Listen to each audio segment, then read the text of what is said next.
Speaker, the President of the United States.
Speaker Johnson, Vice President Vance, the First Lady of the United States,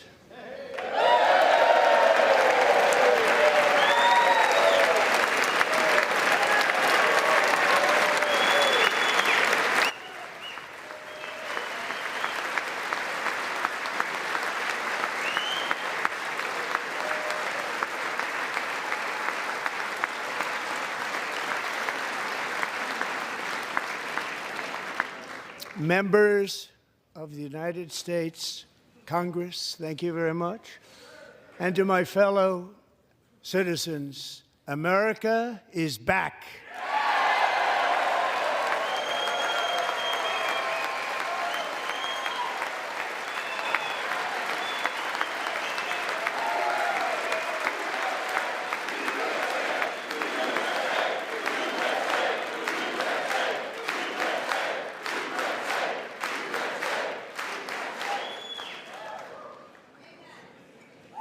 6 weeks ago, I stood beneath the dome of this Capitol and proclaimed the dawn of the golden age of America.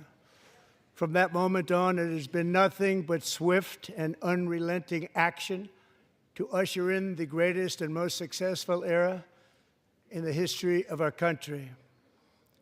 We have accomplished more in 43 days than most administrations accomplished in 4 years or 8 years, and we are just getting started.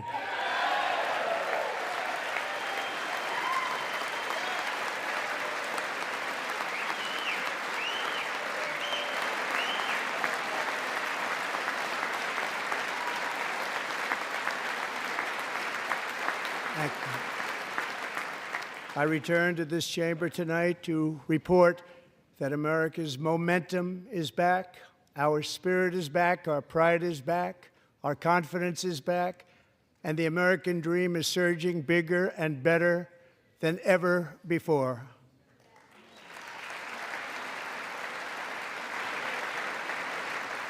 The American dream is unstoppable, and our country is on the verge of a comeback, the likes of which the world has never witnessed and perhaps will never witness again.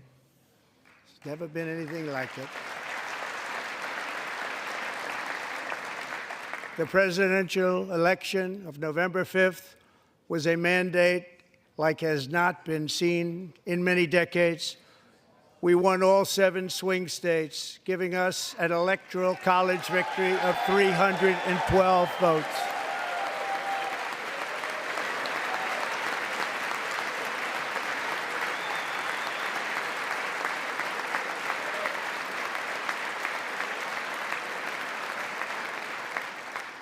We won the popular vote by big numbers and won counties in our country.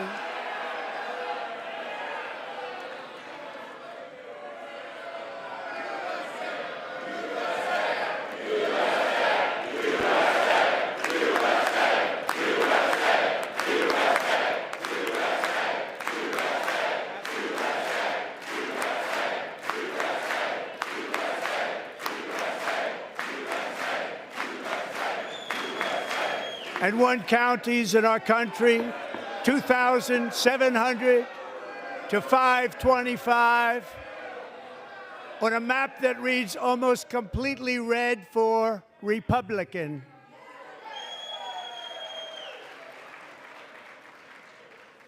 Now, for the first time in modern history, more Americans believe that our country is headed in the right direction than the wrong direction. In fact, it's an astonishing record, 27-point swing, the most ever.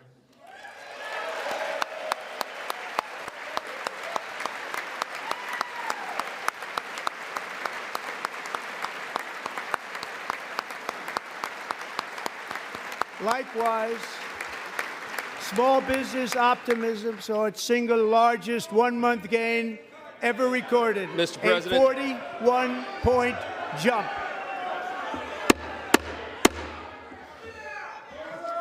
Members are directed to uphold and maintain decorum in the House and to cease any further disruptions. That's your warning.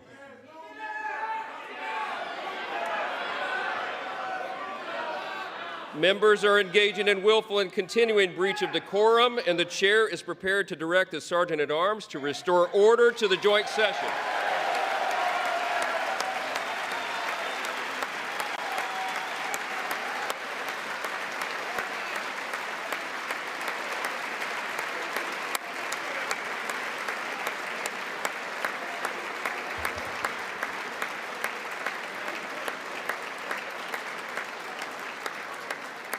Mr. Green, take your seat.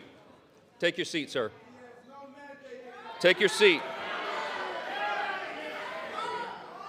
Finding that members continue to engage in willful and concerted disruption of proper decorum, the chair now directs the Sergeant-at-Arms to restore order. Remove this gentleman from the chamber.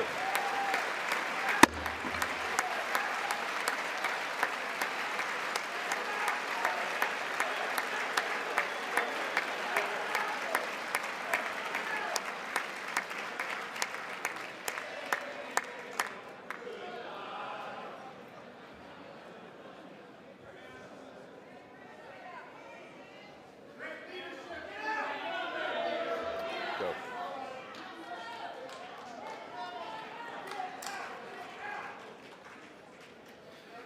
Members are directed to uphold and maintain decorum in the House. Mr. President, you continue. Thank you. Over the past 6 weeks, I have signed nearly 100 executive orders and taken more than 400 executive actions, a record to restore common sense, safety, optimism, and wealth all across our wonderful land. The people elected me to do the job, and I'm doing it.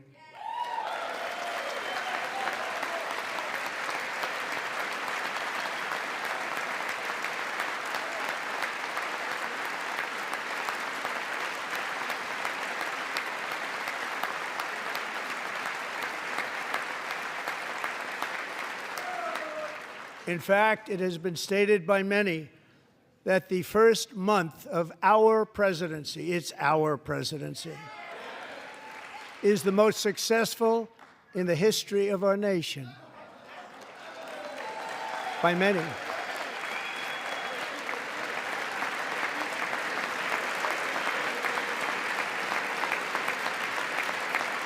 And what makes it even more impressive is that, do you know who number 2 is? George Washington. How about that? How about that? I don't know about that list, but we'll take it. Within hours of taking the oath of office, I declared a national emergency on our southern border, and I deployed the U.S. military and Border Patrol to repel the invasion of our country. And what a job they've done. As a result, illegal border crossings last month were by far the lowest ever recorded, ever.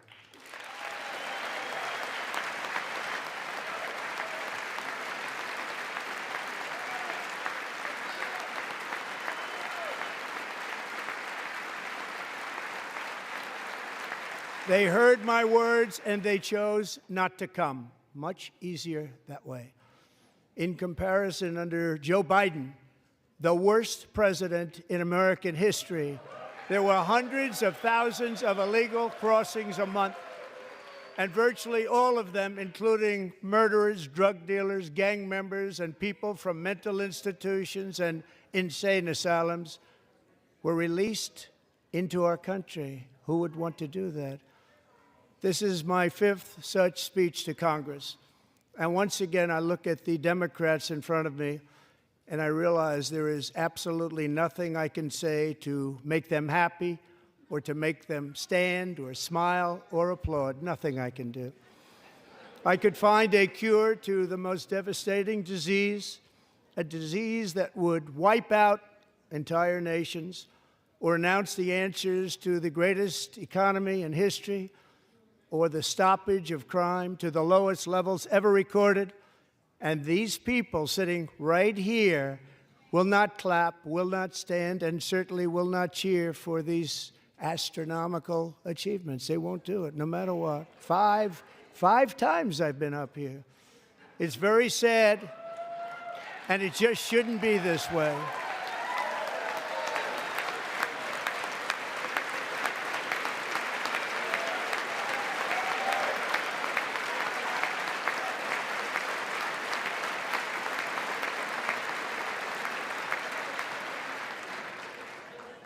So Democrats sitting before me, for just this one night, why not join us in celebrating so many incredible wins for America?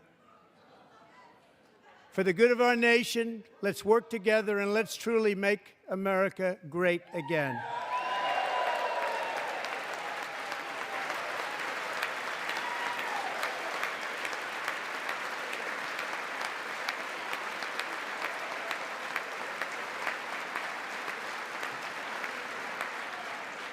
Every day, my administration is fighting to deliver the change America needs to bring a future that America deserves, and we're doing it. This is a time for big dreams and bold action. Upon taking office, I imposed an immediate freeze on all federal hiring, a freeze on all new federal regulations, and a freeze on all foreign aid.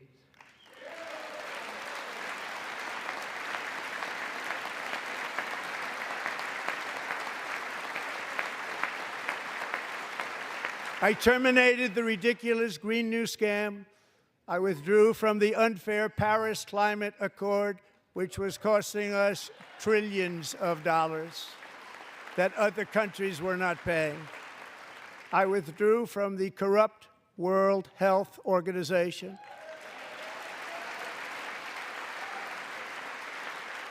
And I also withdrew from the anti-American UN Human Rights Council.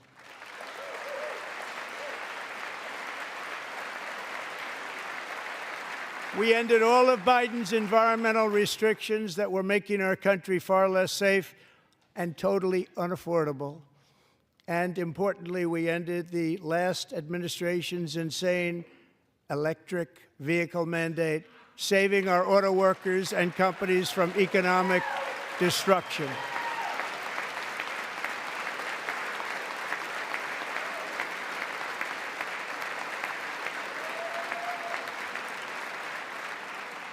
To unshackle our economy, I have directed that for every one new regulation, 10 old regulations must be eliminated, just like I did in my very successful first term.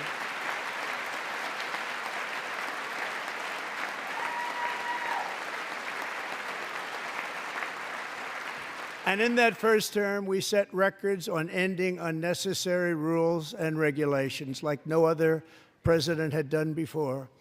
We ordered all federal workers to return to the office. They will either show up for work in person or be removed from their job.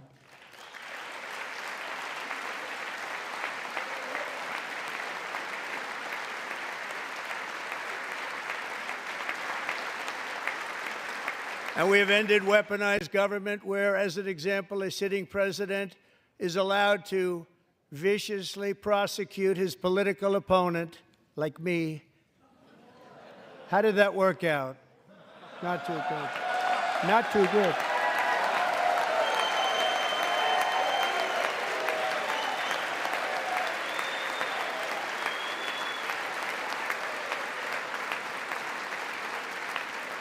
And I have stopped all government censorship and brought back free speech in America. It's back.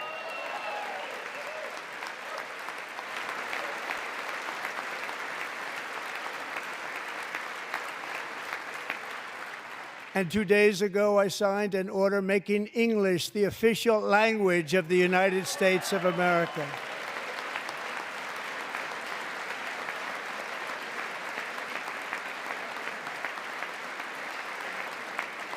I renamed the Gulf of Mexico the Gulf of America.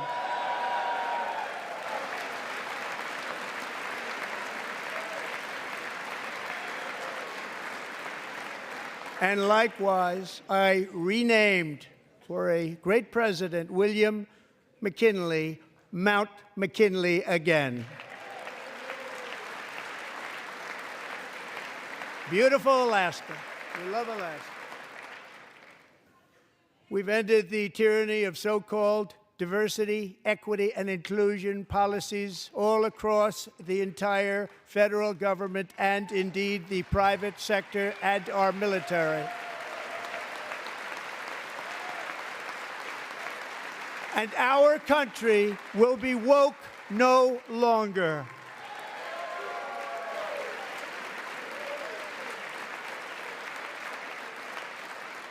We believe that whether you are a doctor, an accountant, a lawyer, or an air traffic controller, you should be hired and promoted based on skill and competence, not race or gender. Very important.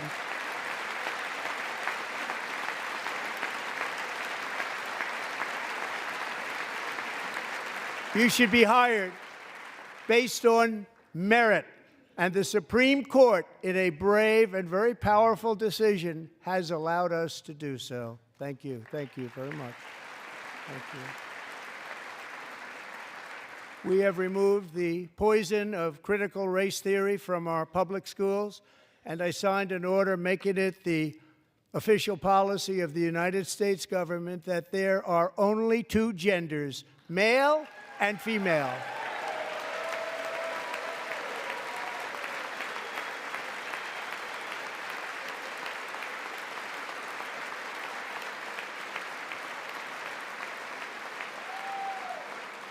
I also signed an executive order to ban men from playing in women's sports.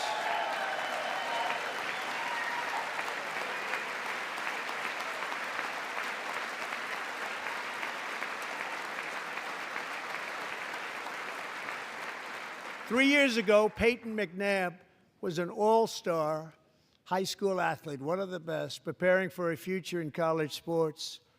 But when her girls' volleyball match was invaded by a male, he smashed the ball so hard in Peyton's face, causing traumatic brain injury, partially paralyzing her right side, and ending her athletic career. It was a shot like she's never seen before. She's never seen anything like it. Peyton is here tonight in the gallery, and Peyton, from now on, schools will kick the men off the girls' team, or they will lose all federal funding.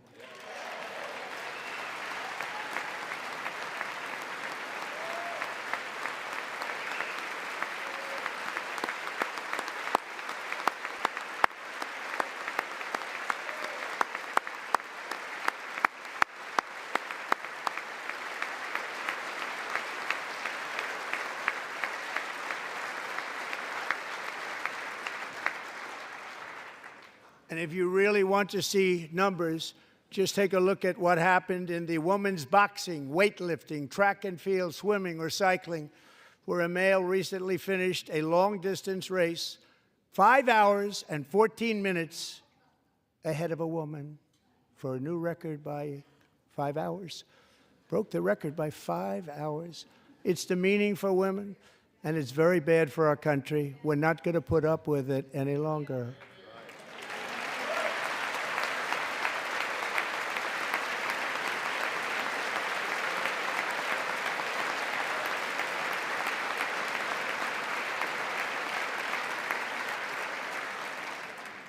What I have just described is only a small fraction of the common sense revolution that is now, because of us, sweeping the entire world.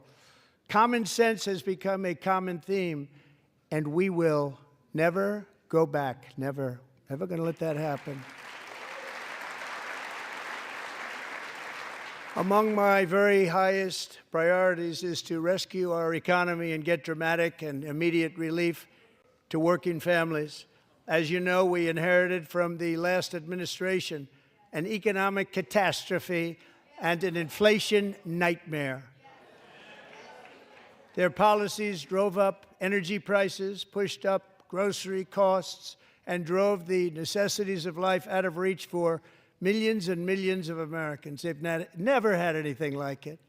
We suffered the worst inflation in 48 years, but perhaps even in the history of our country. They're not sure. As president, I'm fighting every day to reverse this damage and make America affordable again.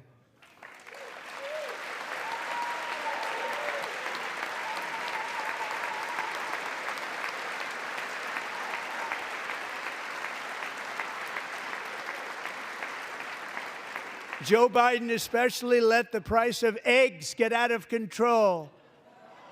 The egg price is out of control, and we're working hard to get it back down. Secretary, do a good job on that. You inherited a total mess from the previous administration. Do a good job.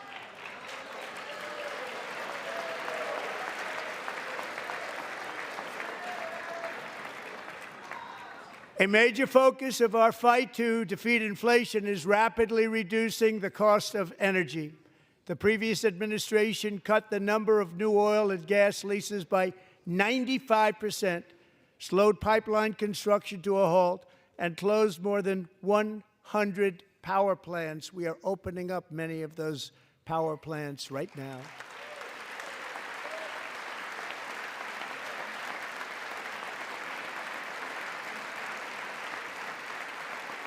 And frankly, we have never seen anything like it. That's why on my first day in office, I declared a national energy emergency. As you've heard me say many times, we have more liquid gold under our feet than any nation on earth, and by far. And now I fully authorize the most talented team ever assembled to go and get it. It's called Drill, Baby, Drill.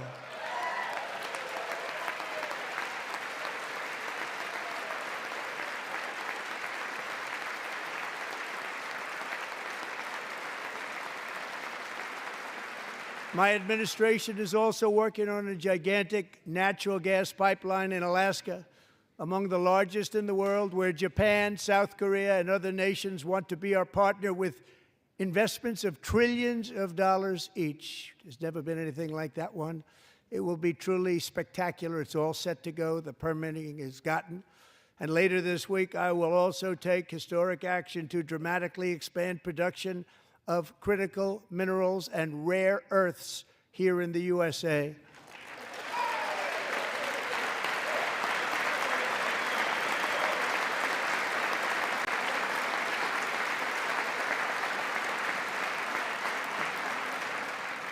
To further combat inflation, we will not only be reducing the cost of energy, but will be ending the flagrant waste of taxpayer dollars.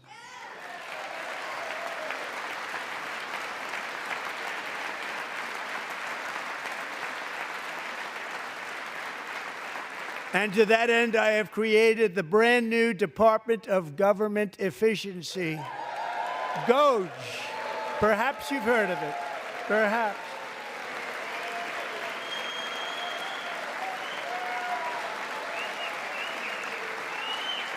Which is headed by Elon Musk, who is in the gallery tonight.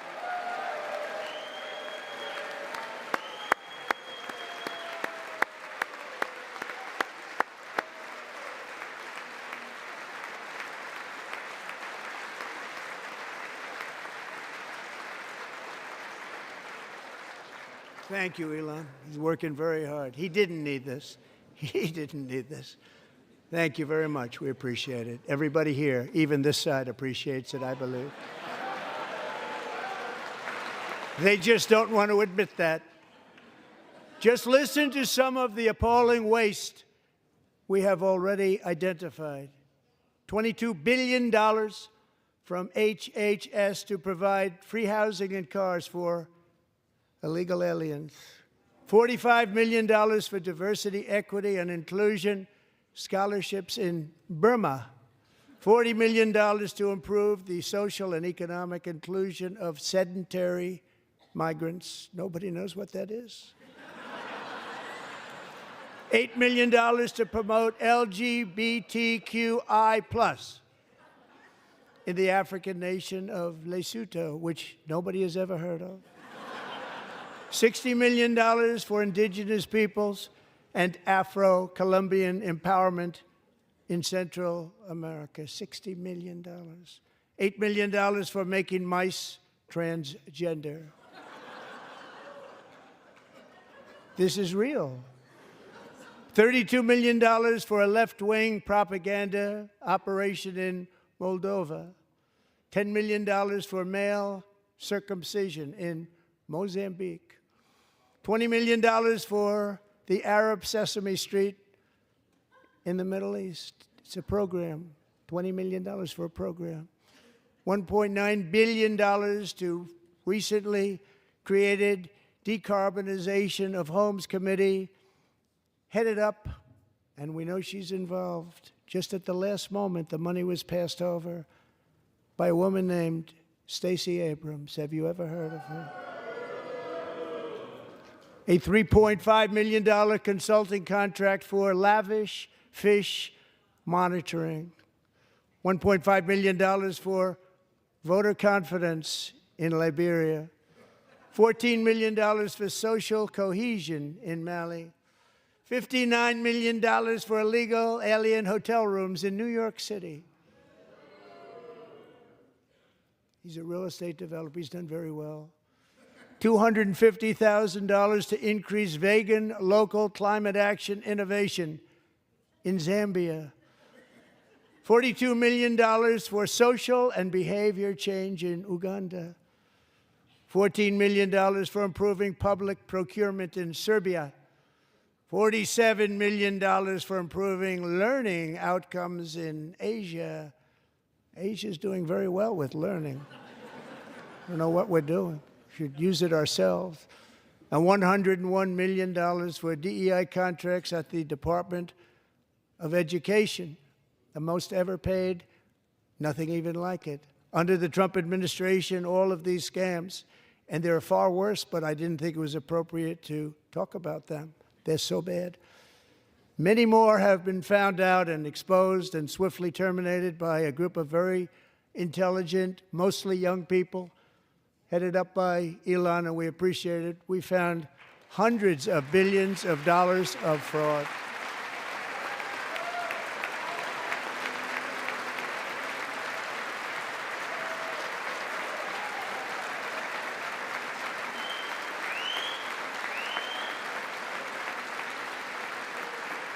And we've taken back the money and reduced our debt to fight inflation and other things.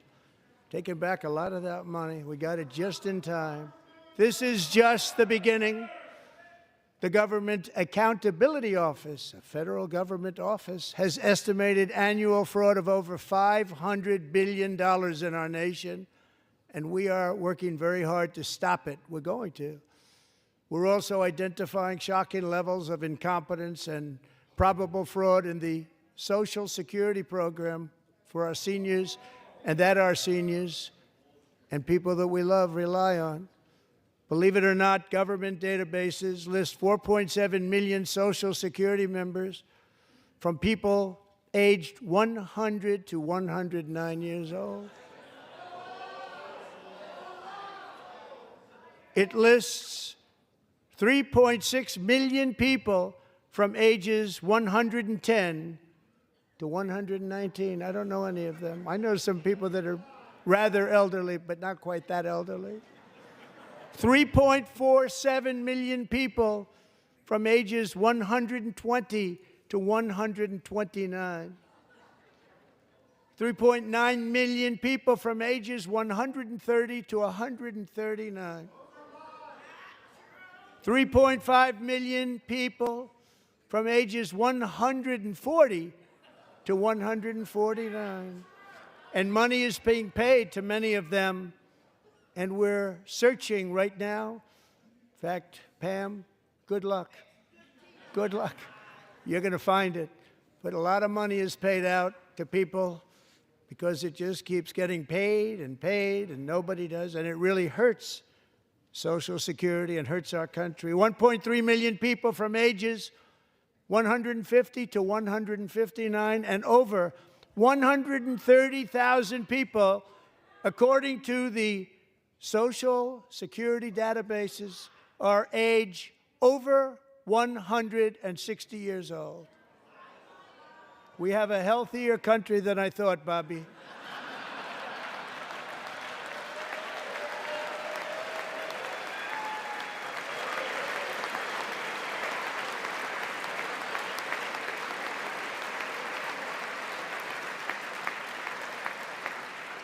Including, to finish, 1,039 people between the ages of 220 and 229 One person between the age of 240 and 249, and one person is listed at 360 years of age.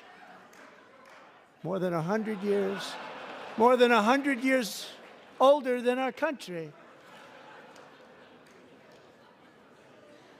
But we're going to find out where that money's going, and it's not going to be pretty. By slashing all of the fraud, waste, and theft we can find, we will defeat inflation, bring down mortgage rates, lower car payments and grocery prices, protect our seniors, and put more money in the pockets of American families.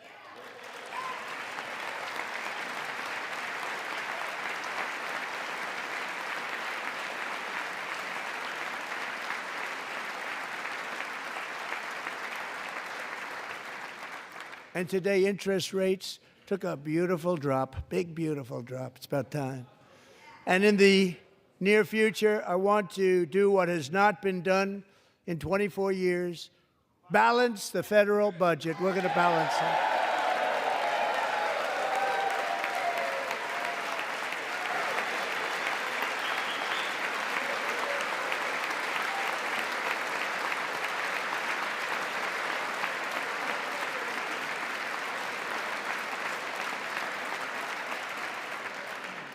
With that goal in mind, we have developed in great detail what we are calling the Gold Card, which goes on sale very, very soon. For $5 million, we will allow the most successful job-creating people from all over the world to buy a path to U.S. citizenship. It's like the green card, but better and more sophisticated. And these people will have to pay tax in our country. They won't have to pay tax from where they came. The money that they've made, you wouldn't want to do that, but they have to pay tax, create jobs. They'll also be taking people out of colleges and paying for them so that we can keep them in our country instead of having them being forced out. Number one, at the top school, as an example, being forced out and not being allowed to stay and create tremendous numbers of jobs and great success for a company out there. So while we take out the criminals, killers, traffickers, and child predators who are allowed to enter our country under the open border policy of these people, the Democrats, the Biden administration, the open border insane policies that you've allowed to destroy our country, we will now bring in brilliant, hardworking, job-creating people. They're going to pay a lot of money, and we're going to reduce our debt with that money.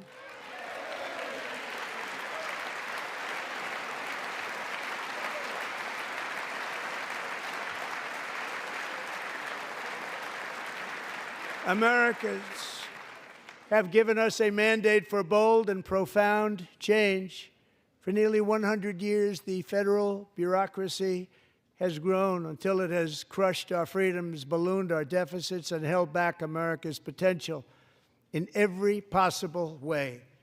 The nation founded by pioneers and risk-takers now drowns under millions and millions of pages of regulations and debt. Approvals that should take 10 days to get instead take 10 years, 15 years, and even 20 years before you're rejected.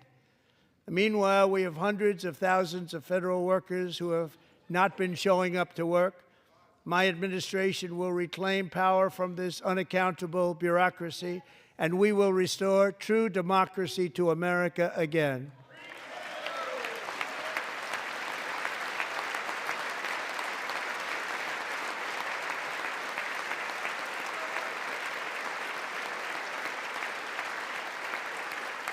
And any federal bureaucrat who resists this change will be removed from office immediately. Because we are draining the swamp. It's very simple. And the days of rule by unelected bureaucrats are over.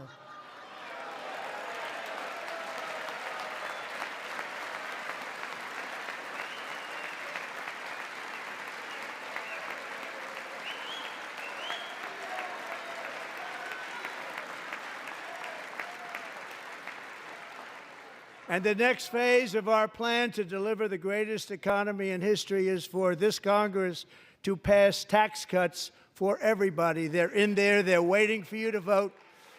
And I'm sure that the people on my right, I don't mean the Republican right, but my right here, I'm sure you're going to vote for those tax cuts, because otherwise I don't believe the people will ever vote you into office. So I'm doing you a big favor by telling you that.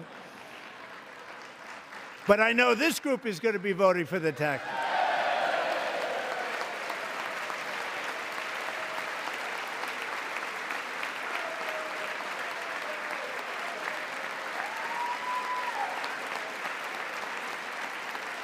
Thank you. It's a very, very big part of our plan. We had tremendous success in our first term with it. A very big part of our plan. We're seeking permanent income tax cuts all across the board. And to get urgently needed relief to Americans hit especially hard by inflation, I'm calling for no tax on tips, no tax on overtime, and no tax on Social Security benefits for our great seniors.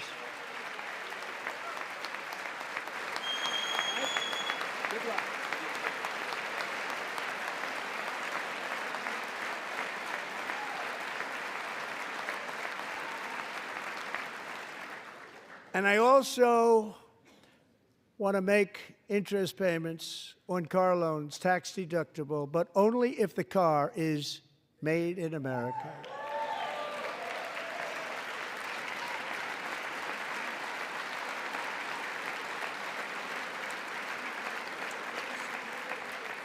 And by the way, we're going to have growth in the auto industry like nobody's ever seen. Plants are opening up all over the place. Deals are being made. Never seen. That's a combination of the election win and tariffs. It's a beautiful word, isn't it? That, along with our other policies, will allow our auto industry to absolutely boom. It's going to boom. Spoke to the majors today, all three, the top people, and they're so excited. In fact, already numerous car companies have announced that they will be building massive automobile plants in America, with Honda just announcing a new plant in Indiana, one of the largest anywhere in the world.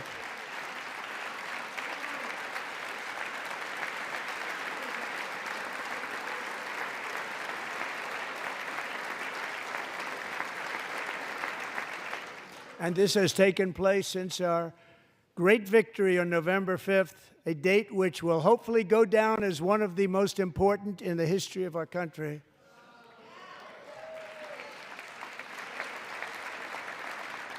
In addition, as part of our tax cuts, we want to cut taxes on domestic production and all manufacturing. And just as we did before, we will provide 100% expensing. It will be retroactive to January 20th, 2025. And it was one of the main reasons why our tax cuts were so successful in our first term, giving us the most successful economy in the history of our country. First term. We had a great first term.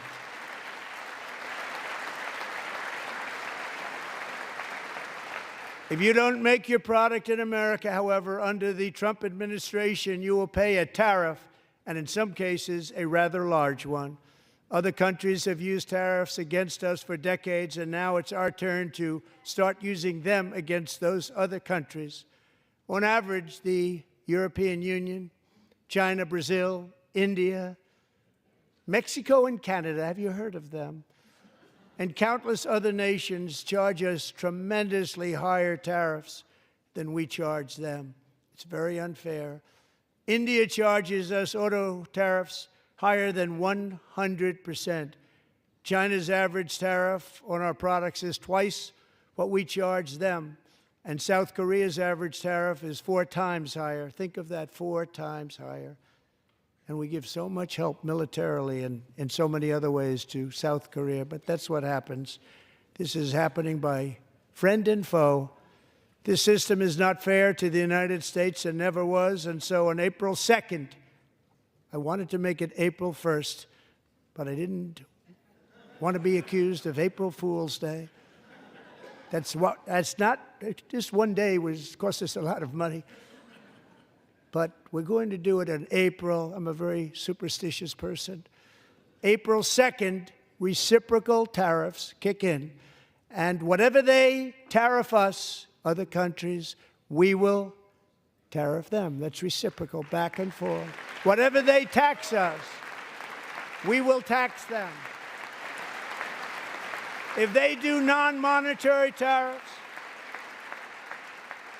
to keep us out of their market, then we will do non-monetary barriers to keep them out of our market. There's a lot of that, too. They don't even allow us in their market. We will take in trillions and trillions of dollars and create jobs like we have never seen before. I did it with China, and I did it with others, and the Biden administration couldn't do anything about it because there was so much money they couldn't do anything about it. We have been ripped off for decades by nearly every country on earth, and we will not let that happen any longer.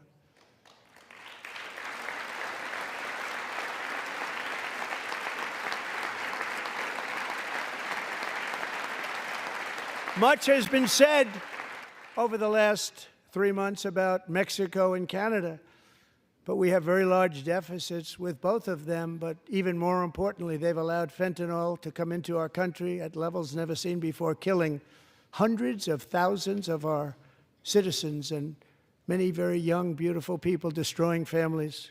Nobody's ever seen anything like it. They are, in effect, receiving subsidies of hundreds of billions of dollars. We pay subsidies to Canada and to Mexico of hundreds of billions of dollars, and the United States will not be doing that any longer. We're not going to do it any longer.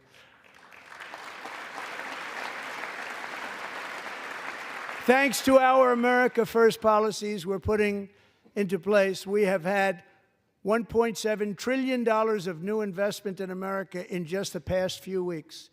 The combination of the election and our economic policies that people of SoftBank, one of the most brilliant anywhere in the world, announced a $200 billion investment. OpenAI and Oracle, Larry Ellison, announced $500 billion investment, which they wouldn't have done if Kamala had won. Apple announced $500 billion investment. Tim Cook called me. He said, I cannot spend it fast enough. It's going to be much higher than that, I believe. They'll be building their plants here instead of in China. And just yesterday, Taiwan Semiconductor, the biggest in the world, most powerful in the world, has a tremendous amount, 97% of the market, announced a $165 billion investment to build the most powerful chips on earth right here in the USA.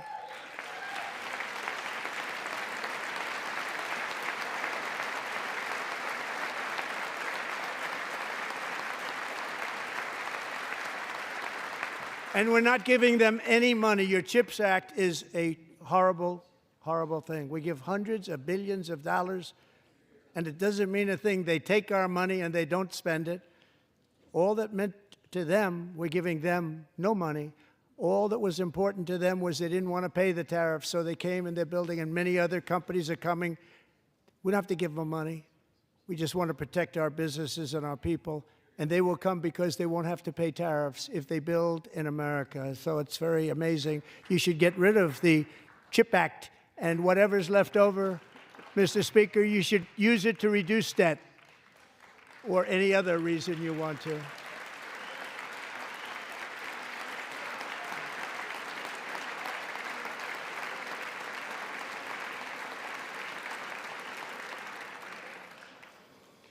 Our new trade policy will also be great for the American farmer. I love the farmer, who will now be selling into our home market, the USA, because nobody is going to be able to compete with you. Because those goods that come in from other countries and companies, they're really in a bad position in so many different ways. They're uninspected.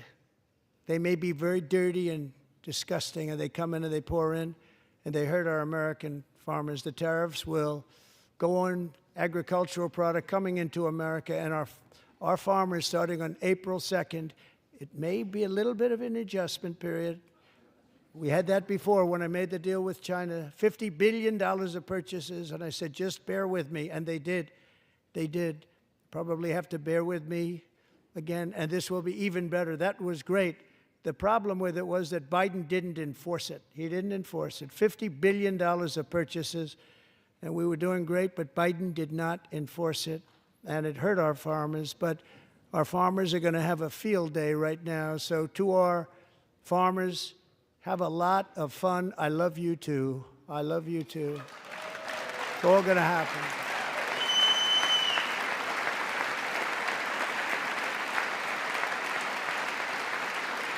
And I have also imposed a 25% tariff on foreign aluminum, copper, lumber, and steel, because if we don't have, as an example, steel and lots of other things, we don't have a military, and frankly, we just won't have a country very long. Here today is a proud American steelworker, fantastic person from Decatur, Alabama, Jeff Denard. Has been working at the same steel plant for 27 years in a job that has allowed him to serve as the captain of his local volunteer fire department, raise 7 children with his beautiful wife, Nicole, and over the years provide a loving home for more than 40 foster children. So great, Jeff.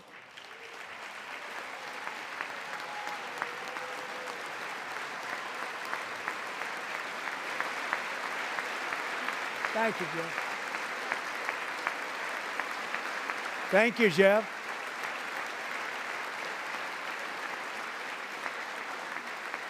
Stories like Jeff's remind us that tariffs are not just about protecting American jobs. They're about protecting the soul of our country.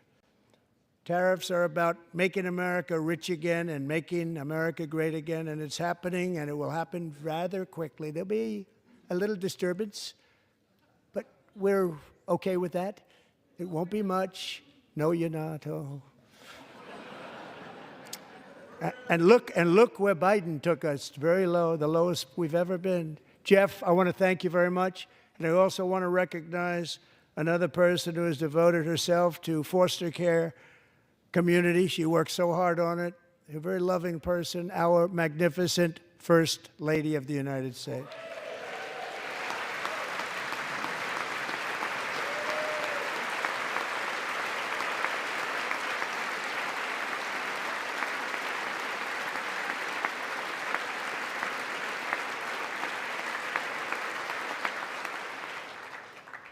Melania's work has yielded incredible results, helping prepare our nation's future leaders as they enter the workforce.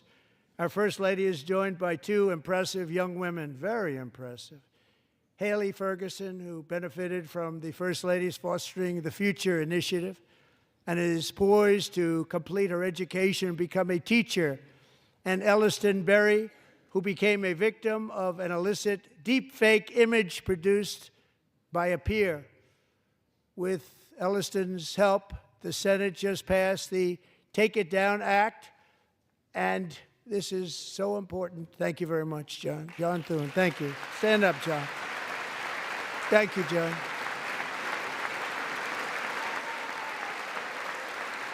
Thank you all very much.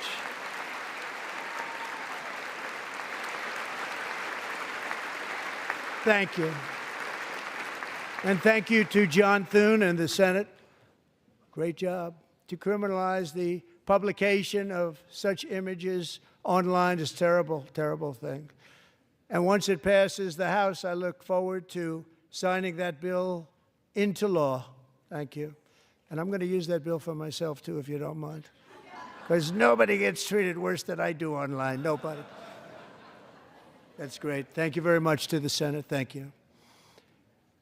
But if we truly care about protecting Americans' children, no step is more crucial than securing America's borders. Over the past 4 years, 21 million people poured into the United States. Many of them were murderers, human traffickers, gang members, and other criminals from the streets of dangerous cities all throughout the world.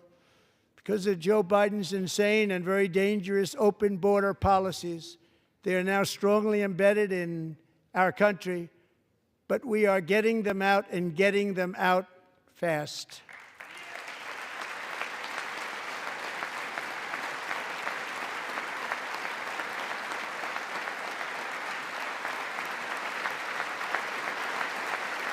And I want to thank Tom Homan and Christy. I want to thank you and Paul of Border Patrol. I want to thank you. What a job they've all done, everybody. Border Patrol, ICE, law enforcement in general is incredible. We have to take care of our law enforcement. Have to.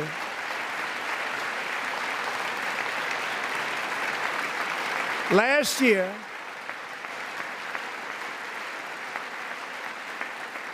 a brilliant 22-year-old nursing student named Laken Riley, the best in her class, admired by everybody, went out for a jog on the campus of the University of Georgia. That morning, Laken was viciously attacked, assaulted, beaten, brutalized, and horrifically murdered. Laken was stolen from us by a savage illegal alien gang member who was arrested while trespassing across Biden's open southern border and then set loose into the United States under the heartless policies of that failed administration. It was indeed a failed administration. He had then been arrested and released in a Democrat-run sanctuary city, a disaster, before ending the life of this beautiful young angel. With us this evening are Laken's beloved mother, Allison, and her sister, Lauren.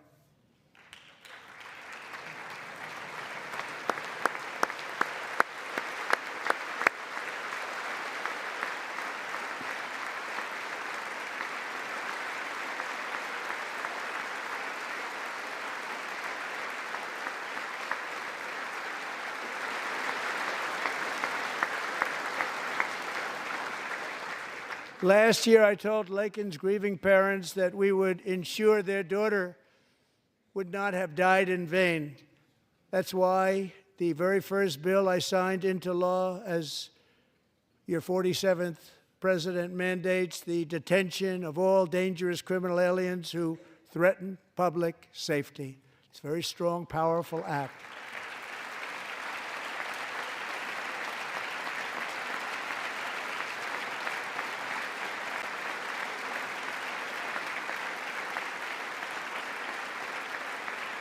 It's called the Laken-Riley Act. So Allison and Lauren, America will never, ever forget our beautiful Laken Hope Riley.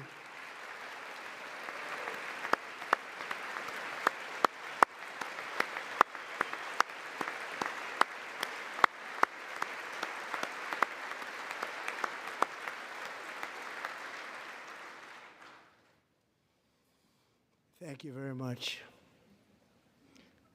Since taking office, my administration has launched the most sweeping border and immigration crackdown in American history, and we quickly achieved the lowest numbers of illegal border crossers ever recorded. Thank you.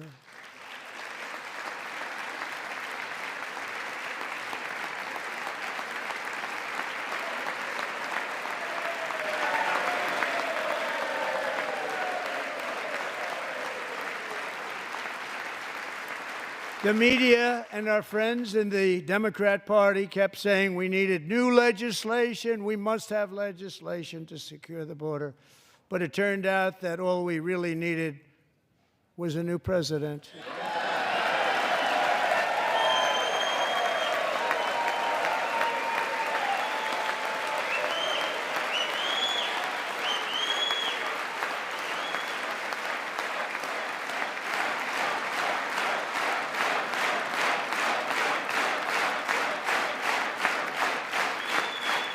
Thank you. Joe Biden didn't just open our borders, he flew illegal aliens over them to overwhelm our schools, hospitals, and communities throughout the country. Entire towns like Aurora, Colorado, and Springfield, Ohio, buckled under the weight of the migrant occupation and corruption like nobody's ever seen before. Beautiful towns destroyed. Now, just as I promised in my inaugural address, we are achieving the great liberation of America.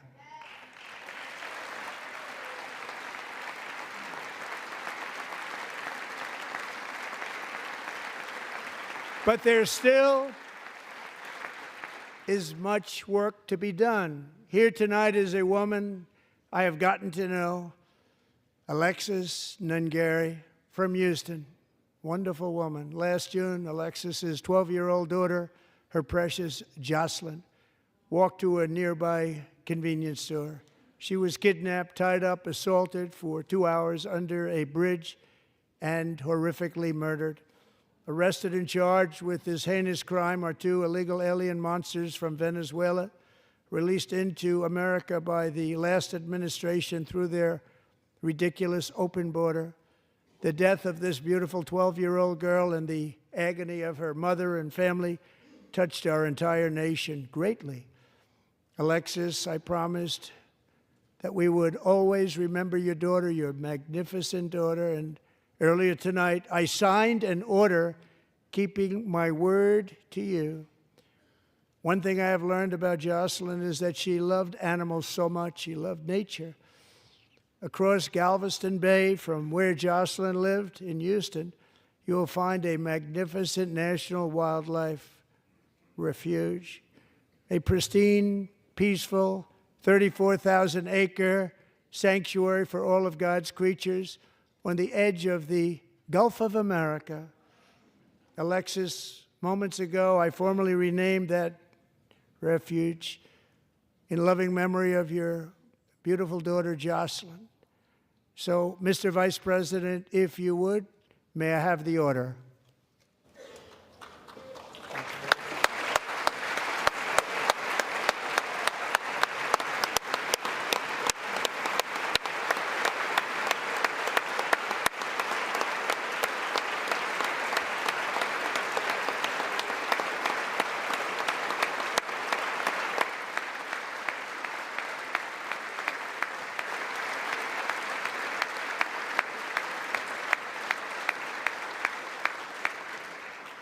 Thank you very much. All 3 savages charged with Jocelyn and Lakin's murders were members of the Venezuelan prison gang, the toughest gang, they say, in the world, known as Tren de Aragua. 2 weeks ago, I officially designated this gang, along with MS-13 and the bloodthirsty Mexican drug cartels, as foreign terrorist organizations.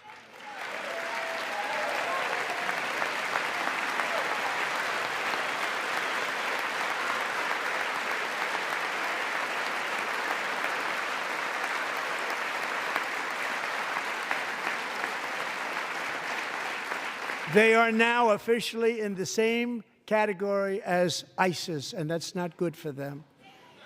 Countless thousands of these terrorists were welcomed into the U.S. by the Biden administration.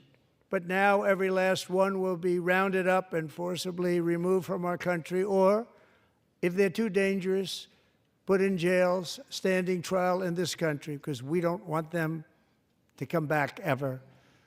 With us this evening is a warrior on the front lines of that battle, Border Patrol Agent Roberto Ortiz. Great guy.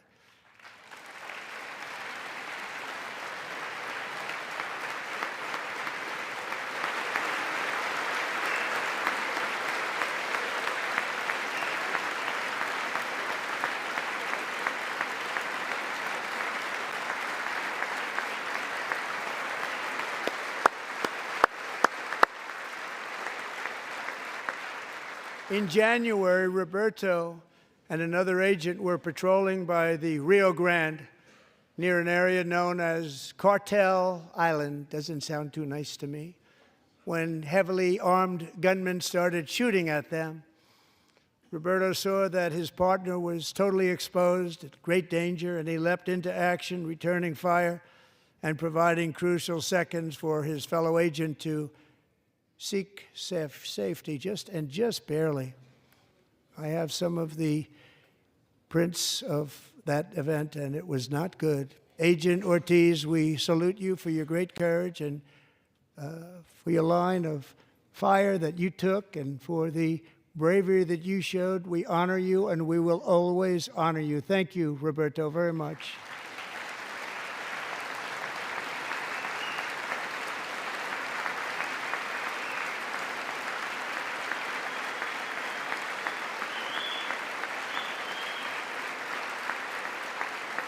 Thank you, Roberta. And I actually got to know him on my many calls to the border. He's a great, great gentleman. The territory to the immediate south of our border is now dominated entirely by criminal cartels that murder, rape, torture, and exercise total control. They have total control over a whole nation, posing a grave threat to our national security. The cartels are waging war in America, and it's time for America to wage war on the cartels, which we are doing.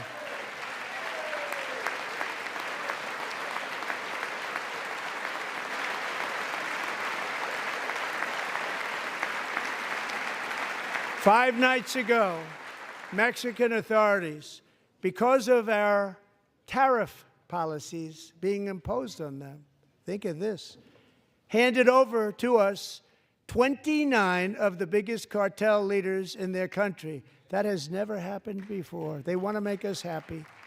First time ever. But we need Mexico and Canada to do much more than they've done, and they have to stop the fentanyl and drugs pouring into the USA. They're going to stop it. I have sent Congress a detailed funding request laying out exactly how we will eliminate these threats to protect our homeland and complete the largest deportation operation in American history, larger even than current record holder President Dwight D. Eisenhower, a moderate man, but someone who believed very strongly in borders. Americans expect Congress to send me this funding without delay so I can sign it into law. So, Mr. Speaker, John Thune, both of you, I hope you're going to be able to do that. Mr. Speaker, thank you. Mr. Leader, thank you. Thank you very much. And let's get it to me. I'll sign it so fast, you won't even believe it.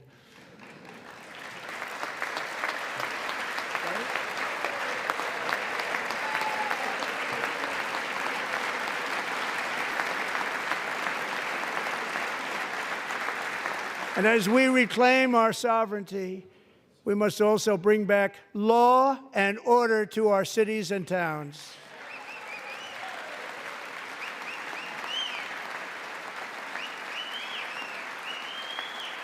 In recent years, our justice system has been turned upside down by radical left lunatics. Many jurisdictions virtually ceased enforcing the law against dangerous repeat offenders while weaponizing law enforcement against political opponents like me. My administration has acted swiftly and decisively to restore fair, equal, and impartial justice under the constitutional rule of law, starting at the FBI and the DOJ. Pam, good luck. Cash, wherever you may be, good luck. Good luck. Pam Bond. Good luck. So important. Going to do a great job. Cash, thank you. Thank you, Cash.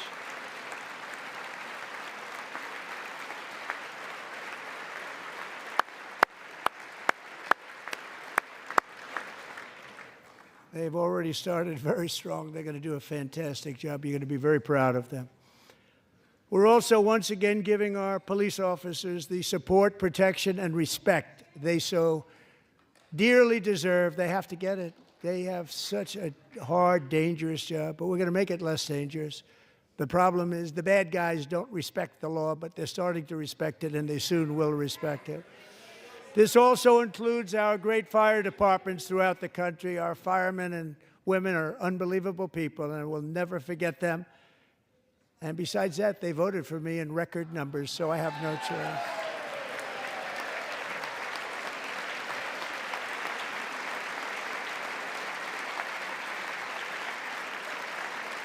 One year ago this month, 31-year-old New York police officer Jonathan Diller, unbelievably wonderful person and a great officer, was gunned down at a traffic stop on Long Island. I went to his funeral. The vicious criminal charged with his murder had 21 prior arrests, and they were rough arrests, too. He was a real bad one. The thug in the seat next to him had 14 prior arrests, and went by the name of Killer. He was Killer. He killed other people, they say, a lot of them. I attended Officer Diller's service, and when I met his wife and one-year-old son, Ryan, it was very inspirational, actually. His widow's name is Stephanie, and she is here tonight. Stephanie, thank you very much, Stephanie. Thank you very much.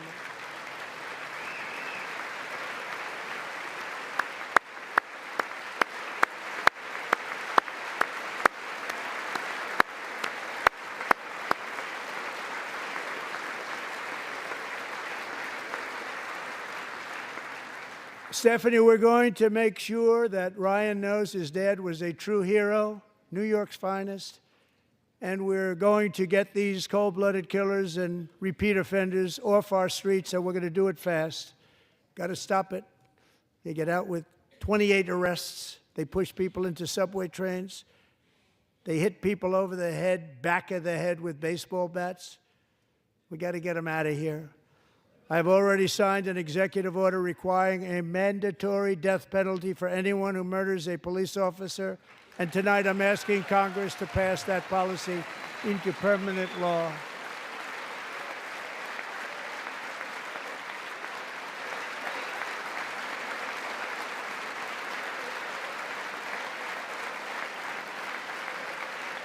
I'm also asking for a new crime bill getting tough on repeat offenders while enhancing protections for America's police officers so they can do their jobs without fear of their lives being totally destroyed.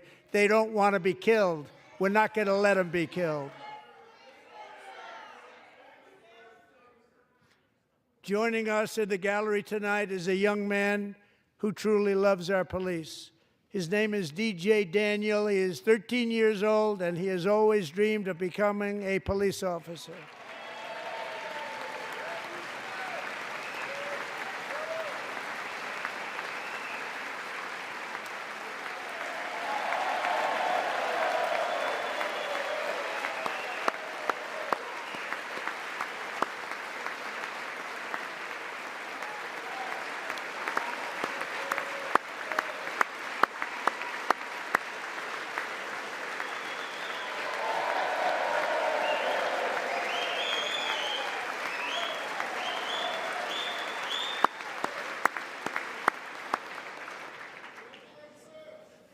But in 2018, DJ was diagnosed with brain cancer. The doctors gave him 5 months at most to live. That was more than 6 years ago.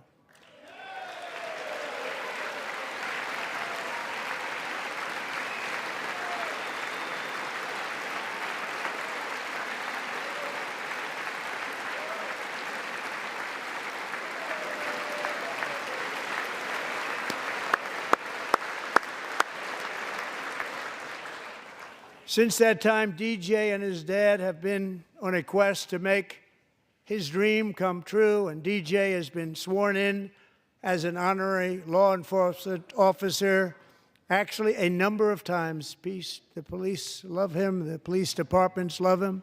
And tonight, DJ, we're going to do you the biggest honor of them all. I am asking our new Secret Service Director, Sean Curran, to officially make you an agent of the United States Secret Service.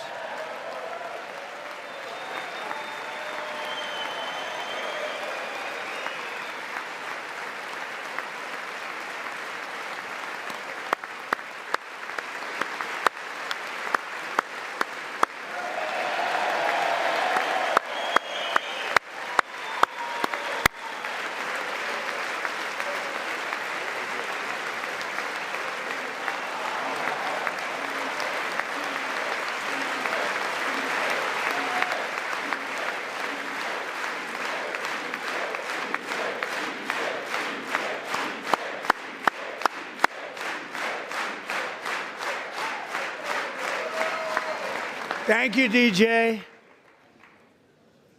DJ's doctors believe his cancer likely came from a chemical he was exposed to when he was younger. Since 1975, rates of child cancer have increased by more than 40%. Reversing this trend is one of the top priorities for our new Presidential Commission to Make America Healthy Again, chaired by our new Secretary of Health and Human Services, Robert F. Kennedy, Jr.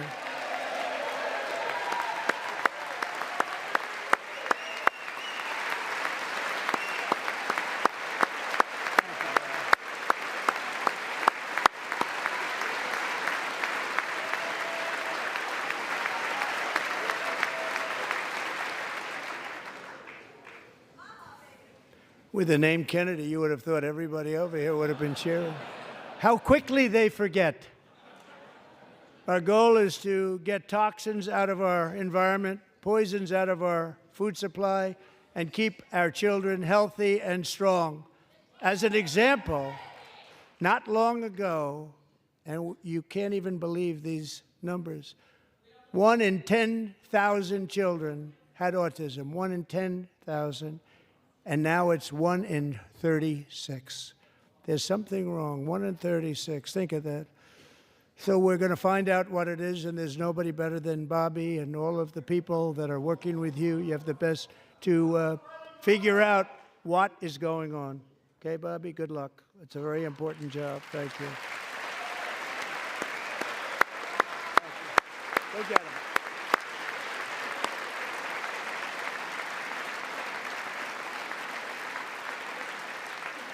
Thank you. My administration is also working to protect our children from toxic ideologies in our schools. A few years ago, January Littlejohn and her husband discovered that their daughter's school had secretly socially transitioned their 13-year-old little girl.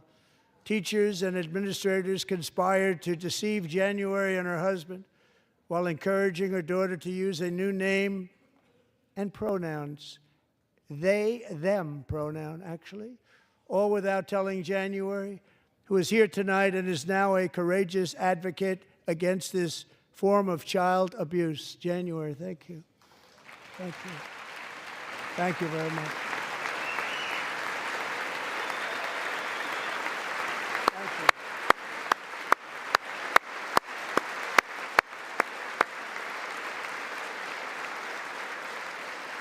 Thank you. Stories like this are why, shortly after taking office, I signed an executive order banning public schools from indoctrinating our children with transgender ideology.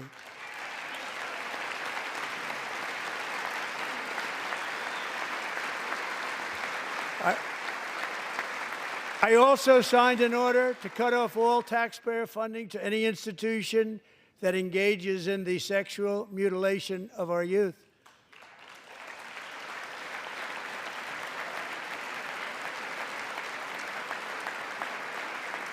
And now I want Congress to pass a bill permanently banning and criminalizing sex changes on children and forever ending the lie that any child is trapped in the wrong body.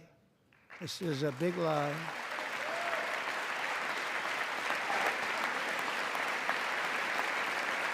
And our message to every child in America is that you are perfect exactly the way God made you.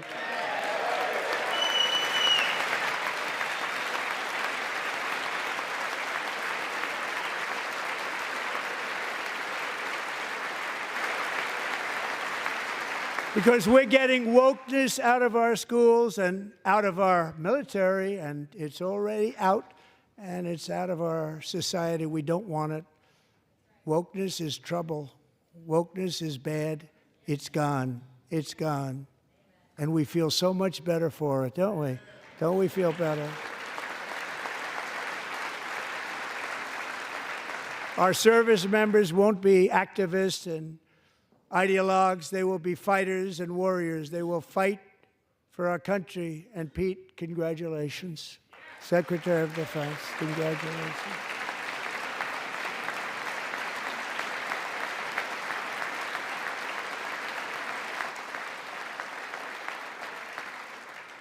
And he's not big into the woke movement, I can tell you. I know him well. I am pleased to report that in January, the U.S. Army had its single best recruiting month in 15 years, and that all armed services are having among the best recruiting results ever in the history of our services. What a difference.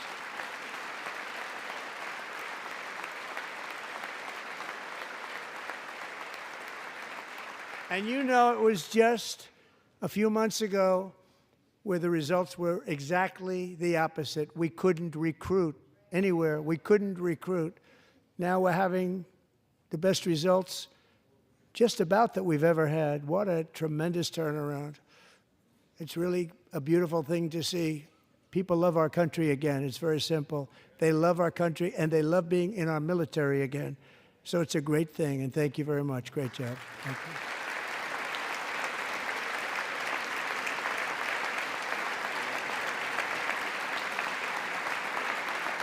We're joined tonight by a young man, Jason Hartley, who knows the weight of that call of duty.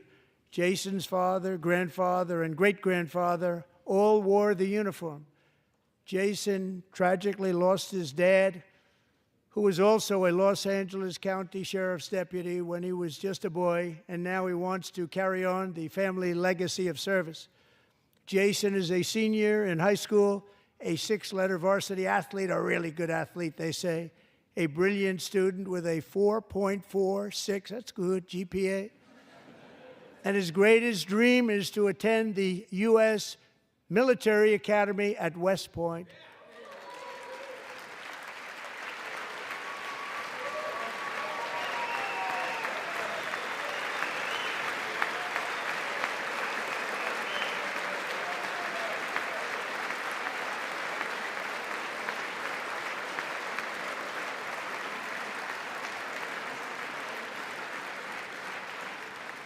And Jason, that's a very big deal getting in. That's a hard one to get into. But I'm pleased to inform you that your application has been accepted. You will soon be joining the Corps of Cadets.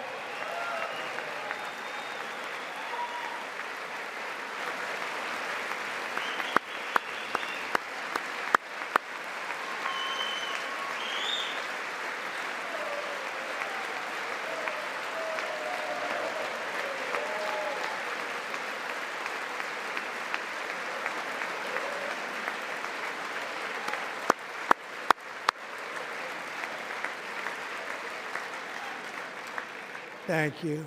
Jason, you're going to be on the long gray line, Jason. As Commander-in-Chief, my focus is on building the most powerful military of the future. As a first step, I'm asking Congress to fund a state-of-the-art Golden Dome missile defense shield to protect our homeland, all made in the USA.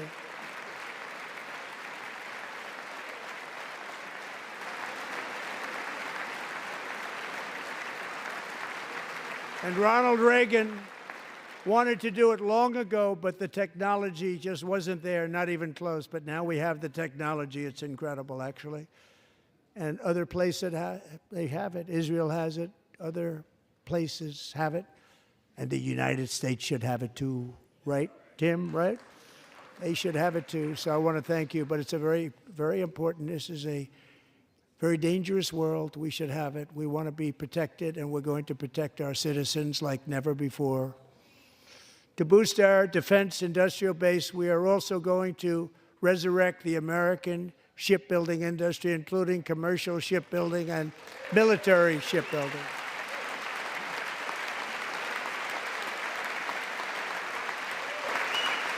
And for that purpose, I am announcing tonight that we will create a new Office of Shipbuilding in the White House and offer special tax incentives to bring this industry home to America where it belongs. We used to make so many ships. We don't make them anymore very much, but we're going to make them very fast, very soon. It will have a huge impact. To further enhance our national security, my administration will be reclaiming the Panama Canal, and we've already started doing it.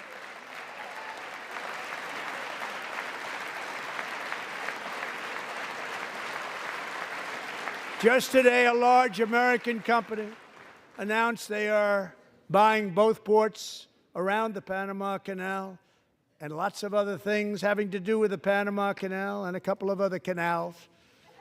The Panama Canal was built by Americans for Americans, not for others, but others could use it. But it was built at tremendous cost of American blood and treasure. 38,000 workers died building the Panama Canal. They died of malaria. They died of snake bites and mosquitoes. Not a nice place to work. They paid them very highly to go there, knowing there was a 25% chance that they would die. The most expensive project also that was ever built in our country's history, if you bring it up to modern day costs. It was given away by the Carter administration for $1, but that agreement has been violated very severely. We didn't give it to China. We gave it to Panama, and we're taking it back.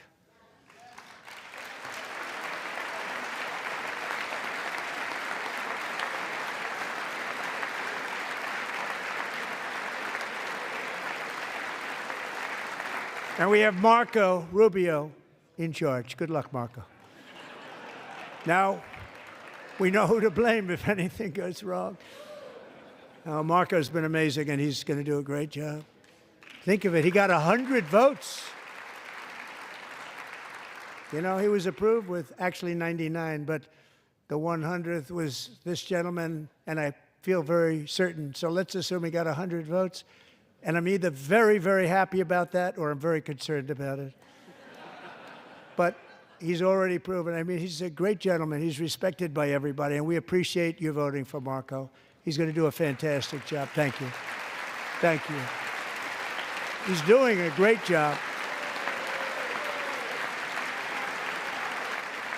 Great job. And I also have a message tonight for the incredible people of Greenland. We strongly support your right to determine your own future. And if you choose, we welcome you into the United States of America. We need Greenland for national security and even international security, and we're working with everybody involved to try and get it. But we need it really for international world security. And I think we're going to get it. One way or the other, we're going to get it. We will keep you safe. We will make you rich, and together we will take Greenland to heights like you have never thought possible before.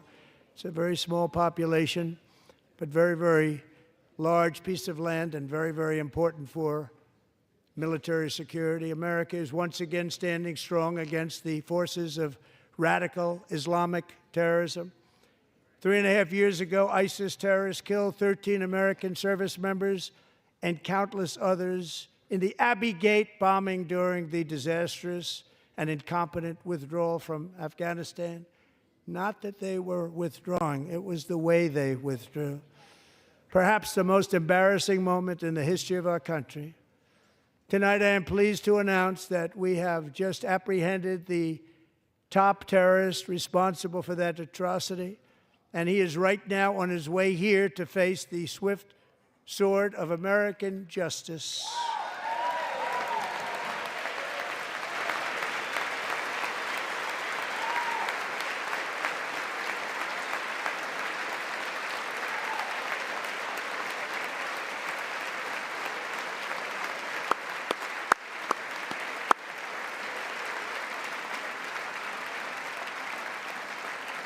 And I want to thank especially the government of Pakistan for helping arrest this monster.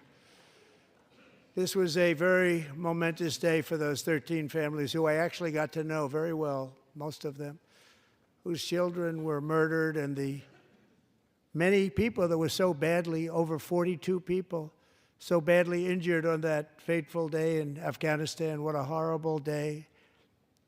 Such incompetence was shown that when Putin saw what happened, I guess he said, wow, maybe this is my chance. That's how bad it was. Should have never happened. Grossly incompetent people. I spoke to many of the parents and loved ones, and they're all in our hearts tonight. Just spoke to them on the phone. We had a big call. Every one of them called, and everybody was on the line, and they did nothing but cry with happiness. They were very happy, as happy as you can be under those circumstances. Their child, brother, sister, son, daughter was killed for no reason whatsoever. In the Middle East, we're bringing back our hostages from Gaza. In my first term, we achieved one of the most groundbreaking peace agreements in generations, the Abraham Accords.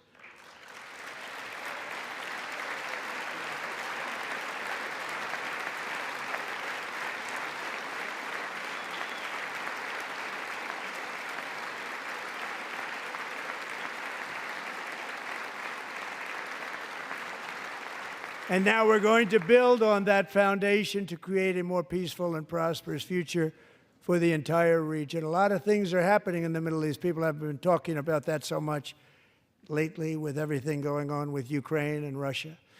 But a lot of things are happening in the Middle East. It's a rough neighborhood, actually.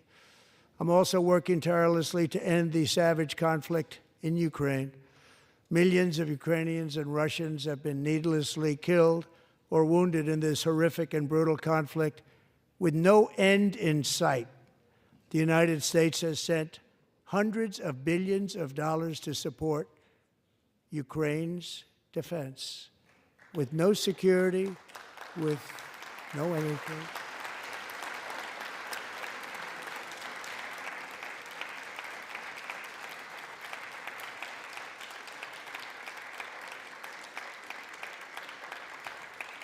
Do you want to keep it going for another 5 years? Yeah, you would say Pocahontas says yes.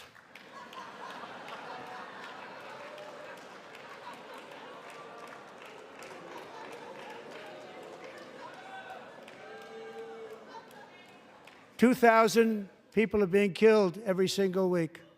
More than that. They're Russian young people. They're Ukrainian young people. They're not Americans. But I want it to stop. Meanwhile, Europe has sadly spent more money buying Russian oil and gas than they have spent on defending Ukraine, by far. Think of that. They've spent more buying Russian oil and gas than they have defending. And we've spent perhaps $350 billion, like taking candy from a baby. That's what happened. And they've spent $100 billion. What a difference that is. And we have an ocean separating us, and they don't. But we're getting along very well with them, and lots of good things are happening. Biden has authorized more money in this fight than Europe has spent by billions and billions of dollars. It's hard to believe that they wouldn't have stopped it and said, at some point, come on, let's equalize. You got to be equal to us. But that didn't happen. Earlier today, I received an important letter from President Zelensky of Ukraine. The letter reads, Ukraine is ready to come to the negotiating table as soon as possible to bring lasting peace closer. Nobody wants peace more than the Ukrainians, he said. My team and I stand ready to work under President Trump's strong leadership to get a peace that lasts. We do really value how much America has done to help Ukraine maintain its sovereignty and independence. Regarding the agreement on minerals and security, Ukraine is ready to sign it at any time that is convenient for you. I appreciate that he sent this letter, just got it a little while ago. Simultaneously, we've had serious discussions with Russia and have received strong signals that they are ready for peace. Wouldn't that be beautiful? Wouldn't that be beautiful?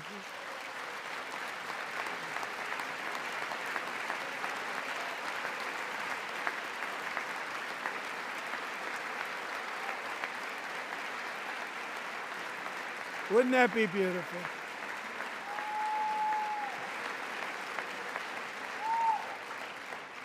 It's time to stop this madness. It's time to halt the killing. It's time to end this senseless war. If you want to end wars, you have to talk to both sides. Nearly 4 years ago, amid rising tensions, a history teacher named Mark Fogel was detained in Russia and sentenced to 14 years in a penal colony. Rough stuff.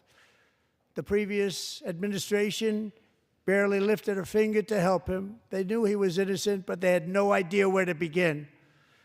But last summer, I promised his 95-year-old mother, Malphine, that we would bring her boy safely back home. After 22 days in office, I did just that, and they are here tonight.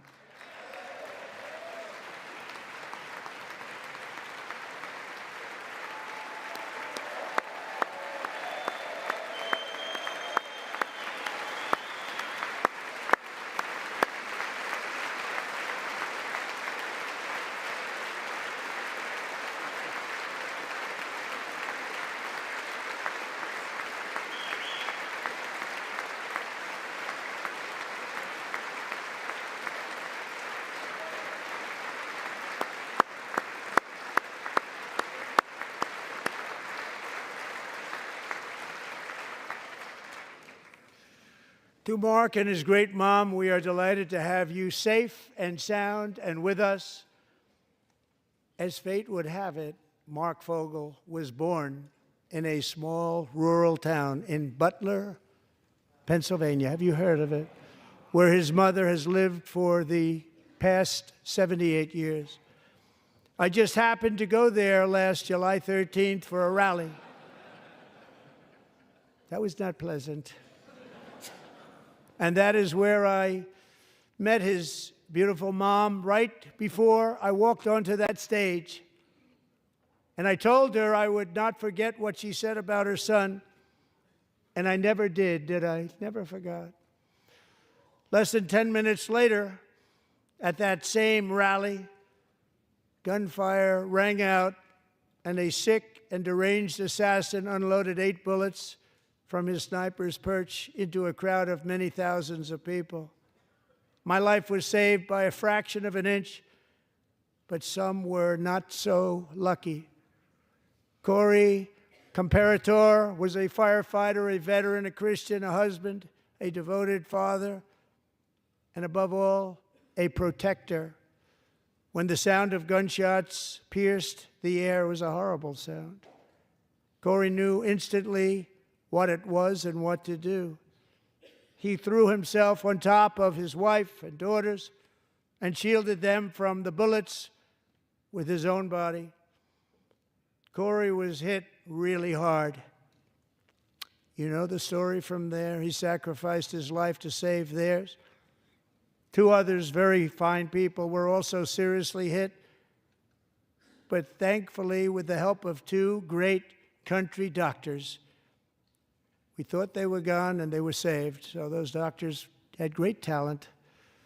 We're joined by Corey's wife, Helen, who was his high school sweetheart, and their 2 beloved daughters, Allison and Kaylee. Thank you.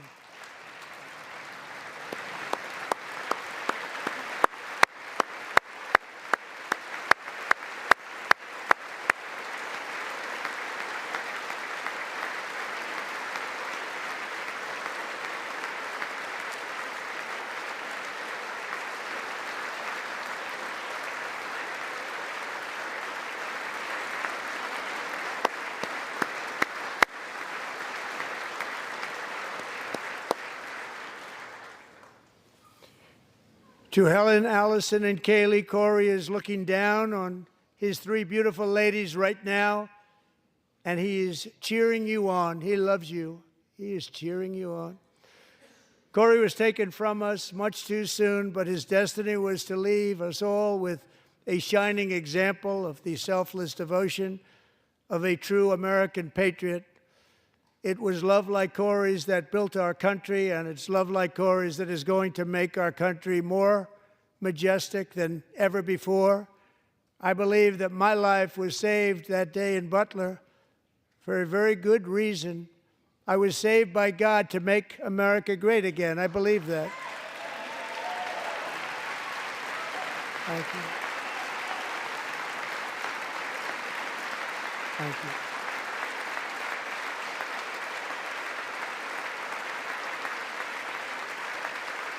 Thank you.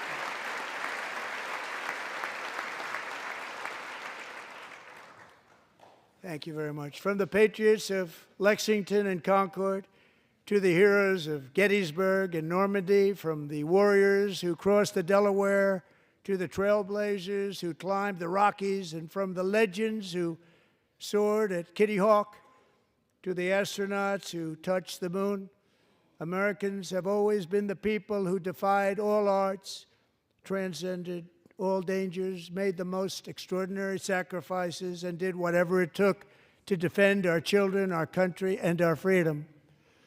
And as we have seen in this chamber tonight, that same strength, faith, love, and spirit is still alive and thriving in the hearts of the American people.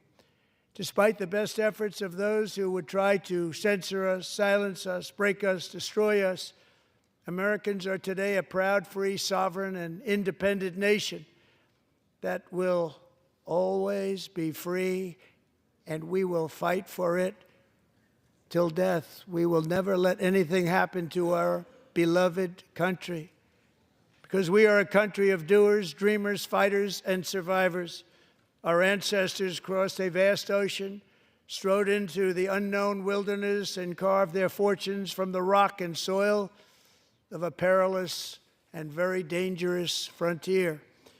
They chased our destiny across a boundless continent. They built the railroads, laid the highways, and graced the world with American marvels like the Empire State Building, the mighty Hoover Dam, and the towering Golden Gate Bridge. They lit the world with electricity, broke free of the force of gravity, fired up the engines of American industry, vanquished the communists, fascists, and Marxists all over the world, and gave us countless modern wonders sculptured out of iron, glass, and steel. We stand on the shoulders of these pioneers who won and built the modern age, these workers who poured their sweat into the skylines of our cities, these warriors who shed their blood on fields of battle and gave everything they had for our rights and for our freedom. Now it is our time to take up the righteous cause of American liberty, and it is our turn to take America's destiny into our own hands and begin the most thrilling days in the history of our country. This will be our greatest era. With God's help, over the next 4 years, we are going to lead this nation even higher, and we are going to forge the freest, most advanced, most dynamic, and most dominant civilization ever to exist on the face of this earth. We are going to create the highest quality of life, build the safest and wealthiest and healthiest and most vital communities anywhere in the world. We are going to conquer the vast frontiers of science, and we are going to lead humanity into space and plant the American flag on the planet Mars and even far beyond.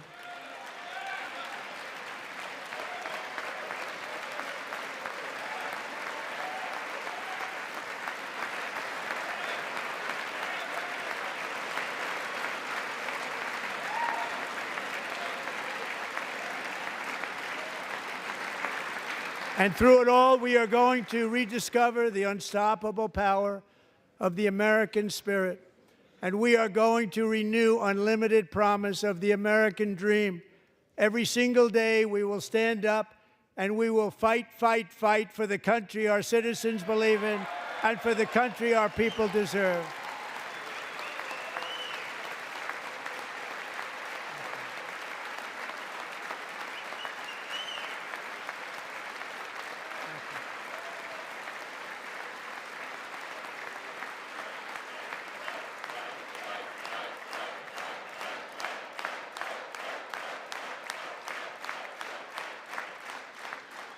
My fellow Americans, get ready for an incredible future, because the golden age of America has only just begun.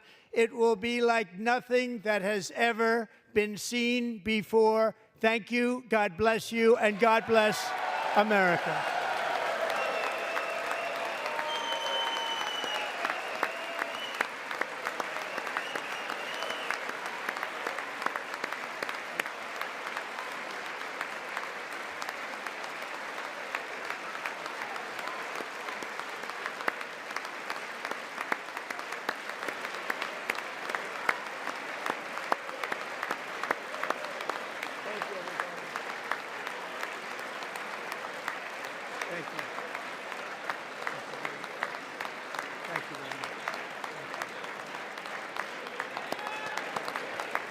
Thank you very much.